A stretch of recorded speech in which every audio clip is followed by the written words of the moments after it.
अच्छा भाई, आपने टाइटैनिक के ऊपर भी एक वीडियो बनाई हुई है, वो भी बहुत ज़्यादा चली। क्या था उस वीडियो में, थोड़ा एक बार आप दोबारा बताओ, क्योंकि कुछ इंटरेस्टिंग आपने बहुत फैक्ट्स बताए थे उसमें। अच्छा, आप लोग को टाइटैनिक तो पिक्चर तो खैर सबने करेक्ट। देखी होगी कि टाइटैनिक डूबा। अब आपको क्या लगता है, क्या वो एक नॉर्मल एक्सीडेंट था या फिर उसके पीछे कुछ हो सकता है? भाई मुझे तो नॉर्मल एक्सीडेंट लगा। ठीक है। हो सकता है कि नहीं, नॉर्मल सबसे एक्सीडेंट बड़ा तो था कि जहाज मतलब वो बना। आइसबर्ग आया, बिकॉज हाँ ऑब्वियसली वो न्यूज़ में हर तरफ था। हाँ हाँ। तो हुआ तो एक्सीडेंट ही था। अब उसको थोड़ा सा रिवर्स लेके चलते हैं, उस एक्सीडेंट से पहले के 5-6 साल क्या हुआ। That is where the question starts. 5-6 साल पहले की बात कर रहा हाँ, कि भाई पीछे लेके चलते हैं कि ये एक्सीडेंट हुआ। एक हो गया कि भाई एक गाड़ी आई, गाड़ी आके दूसरी गाड़ी से भिड़ गई, एक्सीडेंट हो गया। क्यों हुआ कुछ पता नहीं, बस हो गया एक्सीडेंट। बट जब टाइटैनिक की बात करते हैं तो 1907 में यूएस में एक फाइनेंशियल क्राइसिस आया था।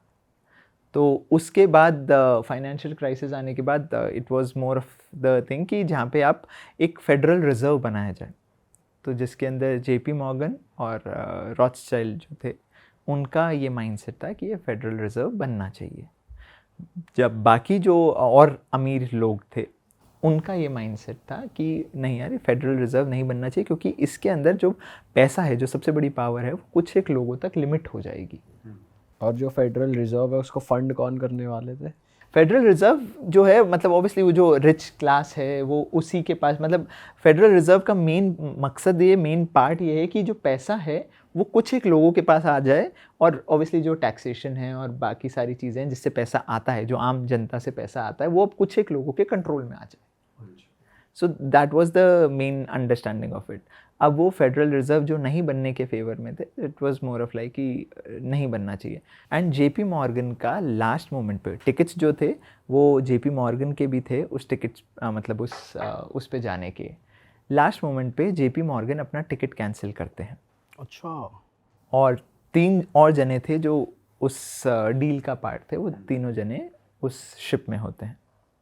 और ऑब्वियसली टाइटैनिक जाती है। अब उसके अंदर बहुत सारे लोगों का ये भी कहना है कि उस दिन उस शिप को जो वो गई, उसकी स्पीड, जबकि सामने आइसबर्ग दिख रहा था, स्पीड कम नहीं की गई थी। अच्छा। आप लोगों ने टाइटैनिक मूवी में भी एक सीन ऐसा देखा होगा जिसके अंदर वो डाइवर्ट करते हैं, वो स्पीड कम भी करते हैं आई गेस, उसमें दिखाया उसमें गया मूवी में दिखाया है, कि वो बट डाइवर्ट करते हैं। इन रियलिटी वो बताया गया है। उसके अंदर भी आपने शिप में देखा होगा सीन में, वो कह रहे हैं कि यार स्पीड कम हो नहीं रही है, वो ट्राई कर रहे हैं लास्ट मोमेंट पे, कि मतलब जब सामने आइसबर्ग दिख गया तब वो स्पीड कम कर रहे हैं, बट लास्ट मोमेंट पे तो स्पीड कम होगी नहीं। तो इसके अंदर भी लोगों का ये मानना है कि स्पीड को जानबूझ के तेज़ रखा गया कि डैमेज इस कदर हो कि बचे मतलब ना। हाँ, पानी जो है वो इस कदर आ जाए। उसके बाद डिस्ट्रेस सिग्नल भेजे गए थे, जो मूवी में भी दिखाया गया। अगेन वो जो डिस्ट्रेस सिग्नल थे, वो आसपास की किसी भी शिप ने उसको रिस्पॉन्ड नहीं किया। अगेन क्यों नहीं रिस्पॉन्ड किया गया। एंड अगेन जेपी मॉर्गन ने लास्ट मोमेंट पे टिकट अपनी कैंसिल कराई। बाकी जो 3 जने थे वो उस शिप का पार्ट थे। एंड देन ऑब्वियसली तो आप कह रहे हो कि जो सिग्नल्स भेजे गए थे वो डिस्ट्रेस सिग्नल्स भेजे ही नहीं थे? नहीं भेजे गए थे, इंटरसेप्ट नहीं किए। मतलब जैसे आपके सामने से कोई चिल्ला रहा है, हेल्प, मदद करो मदद करो, आप सुन के भी अनसुना कर दो तो। ऑलराइट। और वो जो उसमें लोग थे, वो फेडरल रिजर्व के जो अगेंस्ट है कि नहीं बनना चाहिए, वो उसमें से। अब ऐसा बोला जाता है कि ऐसे जो लोग थे वो ऐसे थे जो फेडरल रिजर्व बनने नहीं देना चाहते थे। एग्जैक्ट कहानी अगेन हिस्ट्री के पन्नों में ही है, उन लोगों के पास ही है। बट आप सिर्फ चीज़ों को अगर थोड़ा सा देखते हो और इंसिडेंट्स को लाइन अप करते हो, that is when you start to question the reality. 1912 में टाइटैनिक डूबता है, जिसके अंदर वो जने जो तीनों थे वो जाते हैं, दे डेड। 1913 में फेडरल रिजर्व बनता है। 1914 में पहला वर्ल्ड वॉर होता है। तो अक्सर हम लोग ने यही सुना है कि भाई जो ऐसे फंड्स हैं और रिजर्व्स हैं, ये बनाए जाते हैं ताकि both sides of the parties को वॉर किया जा सके और पार्टीज़ को फंड किया जा सके, ताकि सबसे ज़्यादा पैसा इस दुनिया में लड़ाई करवा के ही बनता है।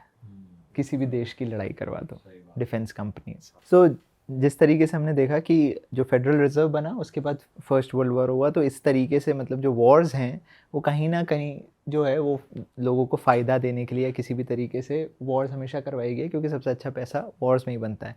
तो टू कंक्लूड दिस, जो आपने देखा सिर्फ वो रियलिटी नहीं थी, आज हमने देखा, और अगर आप थोड़ा सा इसके बारे में रिसर्च करेंगे आपको पता चलेगा कि इसके जो इंसिडेंट्स थे ये सच में हुए थे, विच मीन्स जो आपने देखा वो पार्शियल रियलिटी थी। आज जैसे हम वो देखते हैं कि भाई पिंक जो है लड़कियों का कलर है, ब्लू लड़कों का कलर है। करेक्ट। आप इसे पास्ट में लेके जाइए, विक्टोरियन एरा में लेके जाइए, वहाँ पे पिंक जो है वो लड़कों का कलर था, लड़के पिंक पहनते थे अच्छा। और लड़कियाँ ब्लू पहनती थी। Then over the years it changed. तो जो आज हम देखते हैं, एवरीथिंग दैट वी सी, उसका ओरिजिन कुछ और रहा है और आज वो कुछ और है। अब अगर आप ओरिजिन पे जाके देखेंगे तब आपको समझ में आएगा कि ये जो पिंक ब्लू का डिफ्रेंसिएशन है ये सिर्फ हमारे माइंडसेट ने और जो सोसाइटी है उसने बना रखा है, उससे हमारे माइंड को किस तरीके से कमज़ोर किया जाता है। एक आई गेस एक रशियन रिसर्चर थे व्लादिमीर लेनिन करके, उनका एक कोट है कि if you want to destroy a nation, destroy the mindset of its youth. आज जैसे हम सब देख ही रहे हैं कि क्या क्या हमारी पावर्स थी। जैसे आज से 20 साल 30 साल पहले आज अब बात करें, डिवोर्स नाम आई डोंट थिंक हम में से किसी ने सुना होगा। आप 90s एरा के ही हैं, होता ही नहीं था कोई बाय चांस हज़ारों में। आज हमने डिवोर्स को नॉर्मलाइज कर दिया। Second marriage, third marriage, fourth marriage तक तो मतलब ये तो बातें ही नहीं थी, आज हमने उसे वो कर दिया। 2020 के बाद आज हम सब देख रहे हैं कि time is moving so fast. तो सब कोइंसिडेंस ही है क्या? और वो यही चाहते हैं जो टॉप ऑफ द टेबल बैठे हैं, हम तो सबसे नीचे बैठे हैं भाई, लोअर क्लास, फिर मिडिल क्लास, फिर एक होती है वो क्लास जो इस दुनिया को चलाती है और आपको बोलती है कि भाई भगवान सब कुछ है या ये सब कुछ है, आप ये मानो। आप इन सब में धर्म की लड़ाइयाँ इस दुनिया में सबसे बड़ी लड़ाइयाँ हुई है, तेरा धर्म बड़ा मेरा धर्म बड़ा, जबकि उन सब में मरती क्या है? इंसानियत। तो इस हायरार्की में जो टॉप पे बैठे हुए हैं, आप उसमें क्या बिलीव करते हो? मतलब who is on the top, जो लोगों ने इंटरनेट पे सुना है और देखा है? मतलब वो ये कि जो ज़्यादा उनके बारे में बोलता है फिर वो भी ख़त्म हो जाता है, वो भी चल बसता है। ये स्क्विड गेम चला रहे हैं अपना अलग तरीके का। बट आप अगर उसको थोड़ा सा लॉजिकली देखो भी तो जिस तरीके से 2020, बहुत सारे लोगों ने ये कहा भी है कि 2020 was a testing ground for the people. किस तरीके से उन्होंने अब वैक्सीन, सब लोग बोलते हैं वैक्सीन आ गया, बहुत सारे लोग मानते थे कि China was a part of it and they were testing it. आज बहुत सारी ऐसी चीज़ें हैं जो हम लोगों को नहीं पता है, चाहे फिर वो एरिया 51 में क्या हो रहा है या एंटार्क्टिका में पीछे क्या छुपा हुआ है। हम लोग को सिर्फ उसी में कि भाई आप अपने इंस्टाग्राम पे भी देखोगे आपके ऐसे लड़कियों की जो ऐसे डांस करते हुए रील्स हैं और जिसके अंदर वो थोड़ा शो ऑफ और वो करती हैं वो सारा, या फिर लग्जरी लाइफस्टाइल शो ऑफ। आप भी आज अगर अपने ऑल्टो के साथ अगर फ़ोटो डालोगे वायरल नहीं जाएगी, आप जैसे ही उसे लैम्बोर्गिनी कर दोगे वो वायरल चली जाएगी। लड़कियां अगर नॉर्मल साड़ी सूट में कुछ करेंगी वो इतना नहीं जाएगी, इसलिए बेचारी लड़कियों को दे हैव टू शो। क्यों इसी तरीके से ये चीज़ें हो रही हैं? That is just to keep people distracted from the real secrets of life. Who am I, where have I come from, ये मेरे साथ हो क्यों रहा है, मेरी एग्जैक्ट रियलिटी क्या है। ये एजुकेशन सिस्टम में जिसमें मैं पढ़ रहा हूँ उसको क्वेश्चन करो। Why am I being taught कि ये इंग्लिश, हिंदी, मैथ्स, क्यों स्कूल के बाद कॉलेज जाना इम्पोर्टेंट है, और क्या कुछ तरीका हो सकता है? माइंडसेट बहुत ज़्यादा, और फिर उसके बाद और कुछ नहीं मिलेगा तो दो धर्मों को लड़वा देंगे।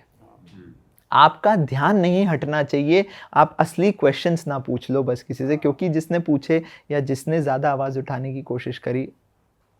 ये भी हमने सुना है और देखा है इंटरनेट पे कि यार स्पोर्ट्स को भी इसीलिए इंट्रोड्यूस करा गया था, स्पेशली फुटबॉल या क्रिकेट, कि भाई लोग भटके रहें, एंगेज रहें किसी चीज़ में। हाँ। अच्छा, इसमें ब्रांड्स भी अपनी वो कर लेते हैं कि रोलेक्स कभी मास अपीलिंग स्पोर्ट्स को टारगेट स्पॉन्सर नहीं करेगा और रोलेक्स विंबलडन करेगा क्योंकि एलीट क्लास तो वो टेनिस देखती है। मतलब इस तरीके से जो entire mindset of the audience becomes like कि आप कुछ ना कुछ फीड आप देखोगे, कहीं कुछ ना कुछ तमाशा चलता ही रहेगा। एक दो दिन नहीं चलता है तो कुछ ना कुछ तमाशा कोई ना कोई क्रिएट कर देता है, या तो अगर मेन स्ट्रीम न्यूज़ पे कुछ हुआ है तो अच्छी बात है, नहीं हुआ है तो फिर आपका कुछ और क्या कहते हैं ना, सोशल मीडिया पे किसी को वायरल कर देंगे। हाँ सम वे और दी अदर वो ऑडियंस को मैनिपुलेट करना चाहते हैं और वो ऑडियंस हो भी जाती और है। होती रहती है। And that is the only message for the audience, for the youth. अब तक हम हो गए डिस्ट्रैक्ट, अब तक हम हो गए जो भी जिस तरीके से इन्फ्लुएंस है। Now start questioning everything that you see, everything. They don't want you to question, because ज़्यादा आप क्वेश्चन करोगे, ज़्यादा दिमागदार हो जाओगे तो फिर अगला आदमी काम नहीं कर पाएगा अपना, जो उनका एजेंडा है मेन।